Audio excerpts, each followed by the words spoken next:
स्वाध्याय इयत्ता 7वी विषय मराठी पाठ 11वा बाली बेट. प्रश्न पहिला, खालील आकृती पूर्ण करा. अ. बाली बेटावरील विविध ललित कला. उत्तर, नृत्य, गायन, शिल्प, चित्र. बेटाचे वर्णन करण्यासाठी लेखकांनी वापरलेले शब्द. रत्नजडित कंठ्यातील कंठमणी. बाली बेटावरील कलांसाठी लेखकांनी वापरलेले शब्द. ललित कलांचा रंगीबिरंगी गोप. प्रश्न दुसरा, खालील कल्पना स्पष्ट करा. अ. बाली बेट म्हणजे रत्नजडित कंठ्यातील कंठमणी आहे. उत्तर, रत्नजडित कंठ्यात कंठमणी हे सर्वात प्रमुख रत्न असते. त्याप्रमाणे इंडोनेशिया हा अनेक बेटांचा मिळून बनलेला देश आहे आणि या सर्व बेटांमध्ये बाली हे सर्वात प्रमुख बेट आहे. आ. बाली हा टुरिस्टांचा स्वर्ग आहे. उत्तर, बालीचे पर्यटन खाते अतिशय तत्पर आहे. इथले अधिकारी पर्यटकांचे मनपूर्वक स्वागत करतात, म्हणून बाली हा टुरिस्टांचा स्वर्ग आहे असे लेखक म्हणतात. इ. ह्या बेटावर घड्याळ नावाची गोष्ट नाही. उत्तर, भर दुपार असो की मध्यरात्र असो, तेथील तरुण सारख्याच उत्साहाने टुरिस्टांचे स्वागत करतात. जागरणाचा जराही ताण न दाखवता स्वागत करीत होते. त्यावरून लेखक म्हणतात की ह्या बेटावर घड्याळ नावाची गोष्ट नाही. इ. बाली बेटावरील बाग एकत्र कुटुंबासारखी वाटत होती. उत्तर, हॉटेलच्या समुद्र किनाऱ्यालगतच एक गर्द बाग होती. फुलांनी बहरलेली रोपटी होती. फुले मिश्किलपणे पाहुण्यांना न्याहाळत होती. वृद्ध वृक्षांचा समुदाय डुलक्या घेत होता. या सर्व कारणामुळे बाली बेटावरील ही बाग मुला माणसांनी, लेकी सुनांनी भरलेल्या नांदत्या एकत्र कुटुंबासारखी लेखकांना वाटत होती. प्रश्न तिसरा, खालील मुद्द्यांच्या आधारे बाली बेटाची माहिती लिहा. बाली बेट. निसर्ग सौंदर्य. या बेटाचे बदलते रूप, स्थान, घरे व हॉटेल्स, टुरिस्ट खात्याची तत्परता. बाली बेट. बाली बेट हे इंडोनेशियाच्या बेटाच्या कंठ्यातील कंठमणी आहे. लक्ष मोती उधळून मोतीत चूर व्हावे आणि एखादा मोती कुठेतरी दूर पडून तसाच अभंग राहावा असे हे बाली बेट आहे. स्थान. बाली बेट हे जकार्ताहून विमानाने सुमारे 2 तासाच्या अंतरावर आहे. तेथे जायचे म्हणजे देनपसार गावच्या चिमुकल्या विमानतळावर उतरावे लागते. बाली हा टुरिस्टांचा स्वर्ग आहे. घरे व हॉटेल्स. इथले टुरिस्ट खाते अतिशय तत्पर आहे.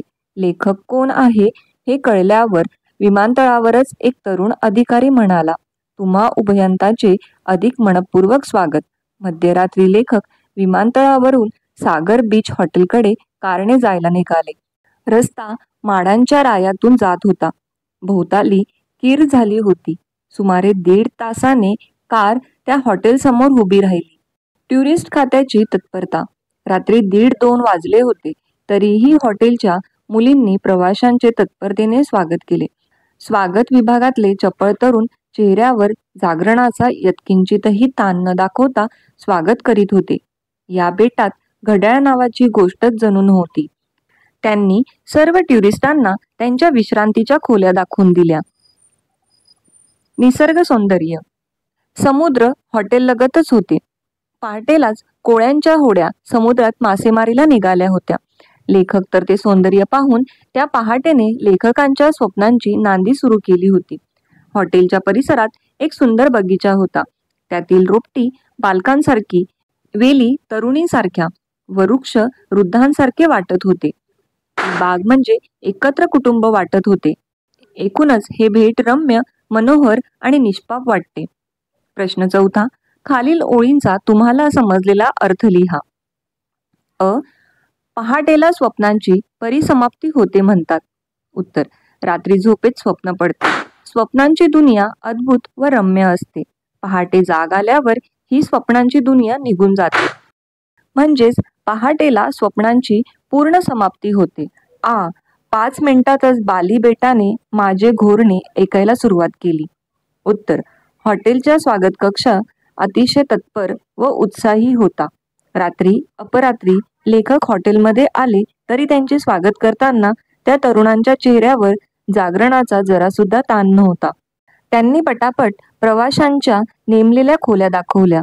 लेखकांनी त्या खोलीत प्रवेश करताच ते इतके गाढ झोपी गेले की ते शांतपणे घोरू लागले.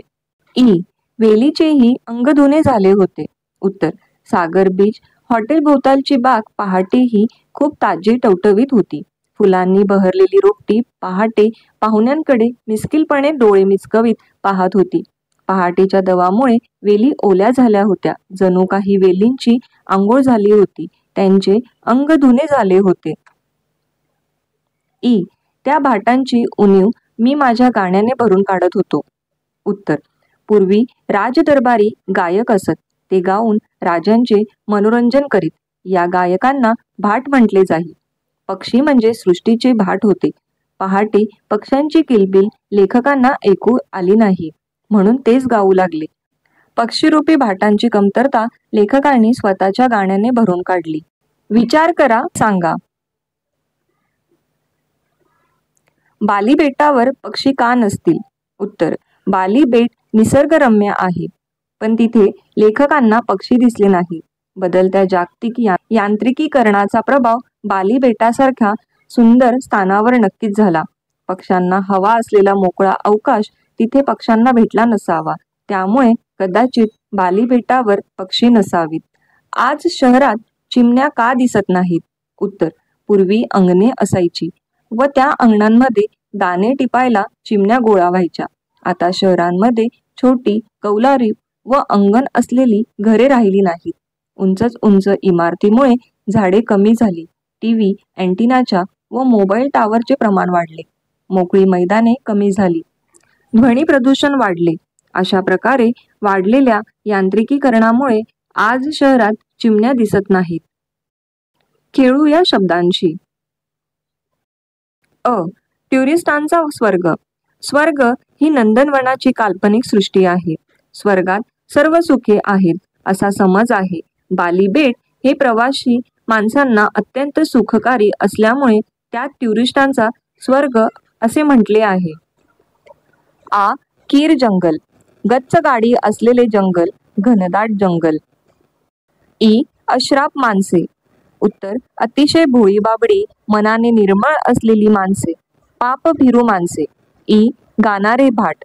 राजांचे मनोरंजन करणारे दरबारी गायक. तंबूतला सिनेमा.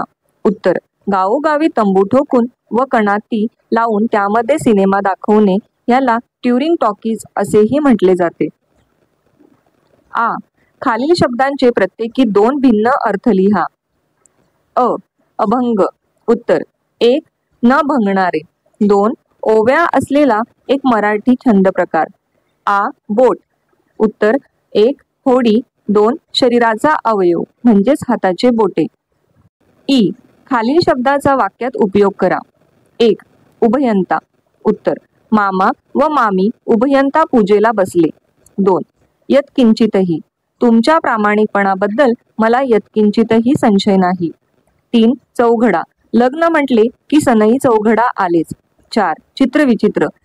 जंगलात चित्रविचित्र भाषा बोलणारी माणसे होती. शोध घेऊया. आंतरजालाच्या साहाय्याने आशिया खंडाचा नकाशा पहा. आशिया खंडातील कोणकोणत्या देशांना समुद्र किनारा लाभला आहे व त्या समुद्रात कोणती बेटे आहेत याचे निरीक्षण करा व त्यांची नोंद करा. देश भारत. लाभलेला समुद्र किनारा अरबी समुद्र. तेथील बेटे लक्षद्वीप बेट, अंदमान निकोबार बेट. देश अमेरिका. लाभलेला समुद्र किनारा अमेरिकन मेडिटरनेनियन सी. तेथील बेट अलास्का बेट आणि चॅनल बेट. देश जपान. लाभलेला समुद्र किनारा सी ऑफ जपान. तेथील बेटे बोनिन बेट, वाल्कानो बेट. आंतरजालाच्या साहाय्याने अंदमान निकोबार या बेटाची माहिती खालील मुद्द्यांच्या आधारे मिळवा. 1 तेथील रहिवासी. येथे आदिवासी समाजाच्या विविध प्रजाती राहतात. इंग्रजांसोबत झालेल्या लढाईत येथील अनेक आदिवासी मारले गेले. त्यामुळे त्यांची संख्या आता खूपच कमी झाली आहे. 2 आदिवासींचे जीवनमान. हे आदिवासी शिकार करत. जंगली सुवर, मासे, फळे हे त्यांचे खाद्य. शेती करण्याची पद्धत त्यांना माहीत नव्हती, परंतु आता त्यांच्यात बदल होत आहे. ते देखील आधुनिक समाजाचा भाग बनत आहेत. 3. निसर्ग सौंदर्य. घनदाट जंगल व चौफेर पाण्याने वेढलेले हे प्रदेश निसर्ग सौंदर्याने नटलेले आहेत. 4. तेथील सोयी सुविधा. आधी तेथे कोणत्याही सोयी सुविधा नव्हत्या, परंतु आता या समाजात बदल होत आहे. आदिवासी मुलं शाळा शिकत आहेत. ते हिंदी व इंग्रजी भाषेत शिक्षण घेत आहेत. त्यामुळे त्यांच्यात थोड्याफार प्रमाणात आधुनिक संस्कृतीची जोपासना होत आहे. प्रेक्षणीय स्थळांच्या संदर्भात खालील काही मुद्दे दिले आहेत. त्यांच्या आधारे तुम्ही भेट दिलेल्या एखाद्या प्रेक्षणीय स्थळाचे वर्णन लिहा. त्र्यंबकेश्वर. त्र्यंबकेश्वर हे शहर भारत देशाच्या महाराष्ट्र राज्यातील नाशिक जिल्ह्यात नाशिकपासून 18 किलोमीटर अंतरावर असलेल्या ब्रह्मगिरी पर्वताच्या पायथ्याशी आहे.